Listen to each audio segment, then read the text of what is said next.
Assalamu alaikum and welcome to the second episode of the Arelvo podcast. I'm your host, and we're here to empower Arab Americans across the nation as we work to expand the Arab American identity. Today, we're sharing the important work that we as Arab Americans are doing in our communities and beyond. Today, I have the privilege of speaking with Maya and Lara. Maya and Lara, I'd love to start by getting to know you better. Can you tell our audience a little bit about your background, your experiences, and just the work that you guys do in your community? Yeah. So we're actually two twin sisters who are technically like ethnically from Lebanon. So we're Lebanese and we're living in Michigan right now. And kind of what we do is that we're really interested in like autism advocacy and really making sure that everyone feels accepted in spaces. And I Yeah, guess for some sure. of our Sorry. and I guess some of our biggest work has been with our nonprofit, the Perception Foundation, and it's been focused on raising awareness around autism and like other neurodevelopmental disorders. That's really amazing. I saw you guys do research work at University of Michigan, right? Yes. Yeah. So I saw like you've been working on like decoding genetic origins of I was just like reading it off, Yeah. neurodevelopmental disorders. Can you just like walk us through like the audience, what this research involves, and like what initially drew you guys to the field that you guys are working Yeah. So we've always, I think, really been interested in science. And I think for as long as we can remember, like mine, I've always taken like double science classes and kind of as many as we could kind of take at our school. And I think naturally we've been involved in the field of neurodevelopmental disorders since like elementary school. And so by the time middle school came around, we became really fascinated with how the brain really forms and how people can be different than those around them. And so that led us to more basic literature reading and then eventually, when we became of age, kind of just reaching out to get into a lab where we then kind of, as you said, started embarking on can we decode the genetic origins of neurodevelopmental disorders? Because right now we don't really know what causes them or how they happen. And we have some speculations, but we didn't really know until now. Yeah, for sure. That's really amazing again. So I wanted you guys like I saw your achievements at International Science and Engineering Fair, ISEF, Yeah. and you guys, if I'm not wrong, placed first in cell and molecular biology. So what was Yes, that in experience just 2024.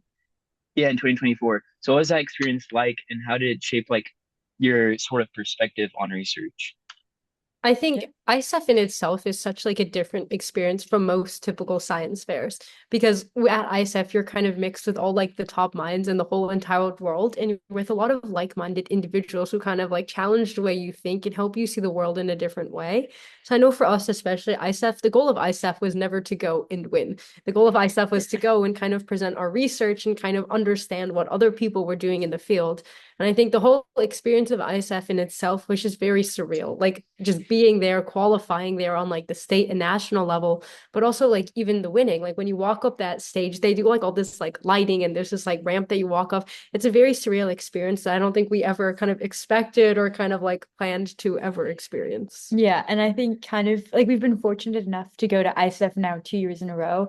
And I think the biggest takeaway, like the awards have been nice, but it's really been the community that we've gained of like really kind of like as Maya said, like-minded individuals and people who are just like really curious and invested in what they do has probably been, I think, one of my favorite parts. Definitely. Yeah. With you guys went to ISF 2020 like this year. So Yeah, Yes, 2024 24 and and 20, yes. 2025. oh nice. Yeah. Okay. I wanted to talk about the Perception Foundation as well, which you guys both Yeah. co-founded back in 2020.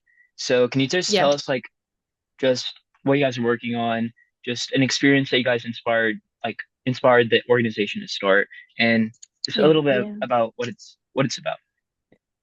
Yeah, so the Perception Foundation kind of was born out of our experience with our best friend who has autism. And we really saw how beneficial a sensory room is. And just for your listeners, for those who maybe don't know what a sensory room is, it's like a designated space that generally just allows an individual to decompress and calm down. And it has like certain features like weighted blankets, Harcus sacks, and some sensory objects that just allows individuals with neurodevelopmental disorders, but also just sensory hypersensitivity or anxiety and depression to just really calm down and reconnect with themselves. And so we really saw how beneficial that room was for our best friend with autism.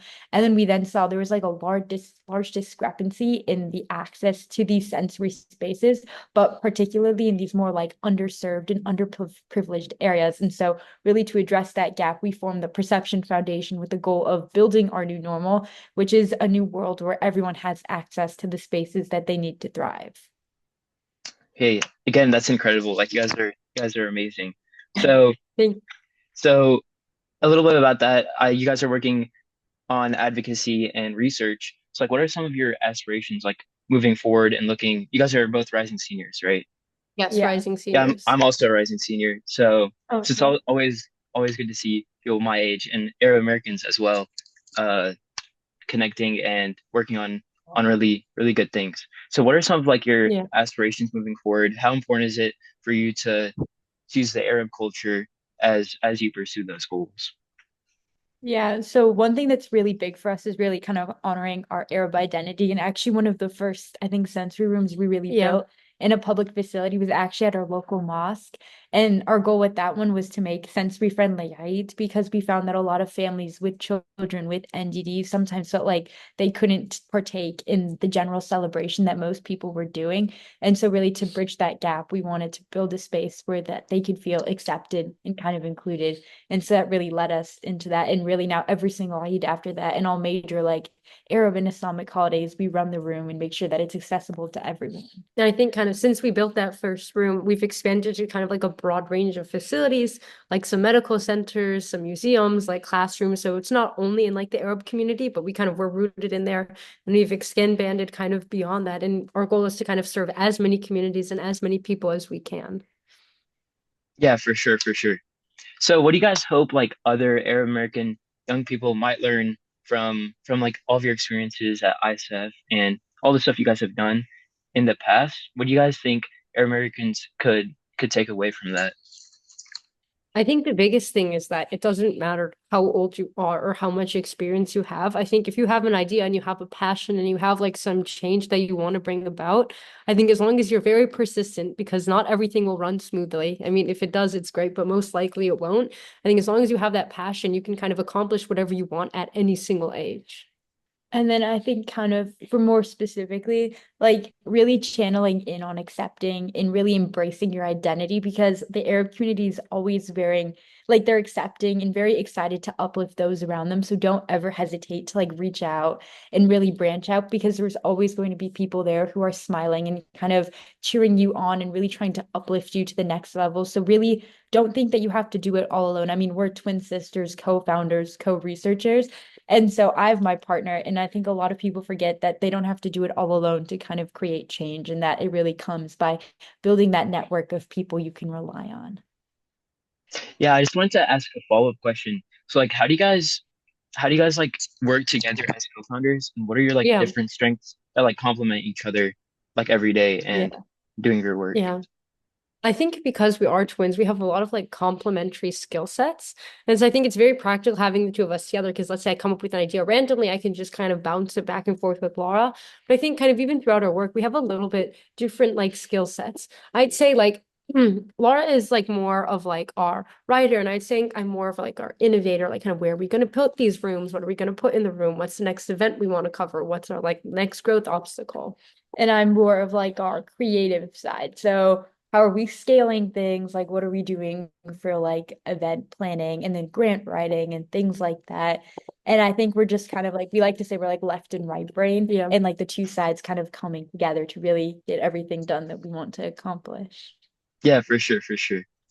So, I already asked about aspirations, but what where do you see yourself in 5 to 10 years? I asked that in the last one with their last interview, and I just want to ask you guys, what do you guys see yourself in Yeah. 5 to 10 years? So I think in 5 years we would be graduated from college. Yeah. And I think definitely we both want to go down a science route. I think mine is more like chemical engineering based.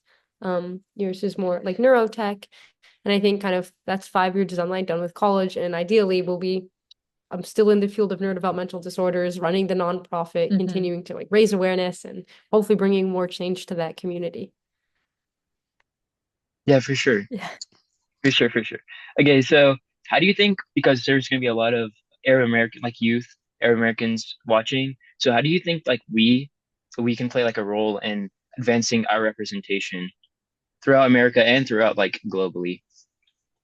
Yeah, I think kind of one of the biggest things that you can do is kind of always never be afraid to put yourself out there and really kind of try to be who you are unapologetically. And I think that's one of the strongest things you can have to really get that representation, because sometimes we don't often get the representation or recognition and things. So like kind of like what we always do is just like really go and go and go and keep pushing the boundaries, and don't really settle until you feel satisfied with what you've done, because I think at that point you can really get that representation, and people will know that, like I always like to say, like, oh, I'm Lebanese American. Like that's one of the first things I'll say in like any interview. And just so people can recognize that like us as Arabs are doing things and really kind of changing the world. And I think a big thing is to kind of shoot for always being the role model you wish you had. So it's kind of like Laura said, keep striving and keep pushing till you get to that level of achievement where you look back and you know you can inspire the next generation of young Arab people to kind of achieve the same as well. Yeah, 100%, 100%. So Maya and Laura, this has been an inspiring conversation, and your work and your vision for the future is truly amazing. And before we wrap up, I just wanted to give you guys to just a chance to speak directly to our audience and listeners. So what message would you like to share with young Arab Americans who might be listening, especially those who are navigating their own journey right now? Yeah. So I guess for me, my advice would really be, sometimes it can be confusing and a bit overwhelming, but I think if you really know what you're passionate about, just follow it fully and truly. And there are going to be obstacles regardless of what it is, whether it's a research setback or your grant gets failed and you don't really get the funding that you need. You don't need to see those as like barriers to your success, rather just see them as part of your journey, and realize that it's those moments of like weakness that are really going to help you grow and really kind of help you rise up. And kind of, I mentioned it earlier, but in those low points, don't forget to rely on those around you, because that will really make the journey so much better and really allow you to kind of get to the point that you never really even thought you would be at. And I think my word of wisdom is kind of once you get to that point of achievement, don't ever forget who you are. Don't forget where you came from. Don't forget your identity, and kind of be thankful to all those who helped you kind of get there, because it wouldn't have been possible without all your support along the way. Yeah, for sure. Everything you guys have said is honestly like I could take it away, and I'm sure audience can also take it away. And thank you guys so much for Of sharing your course. story with us. And your commitment is obviously incredible. And I know our listeners will be excited to follow up with your journey, like your nonprofit, the college you guys are going to, and stuff like that. So thank you guys again. And until next time, this is a Arelvo podcast, and we're trying to empower Arab Americans across the nation. Thank you. Thank Thank you you. so much.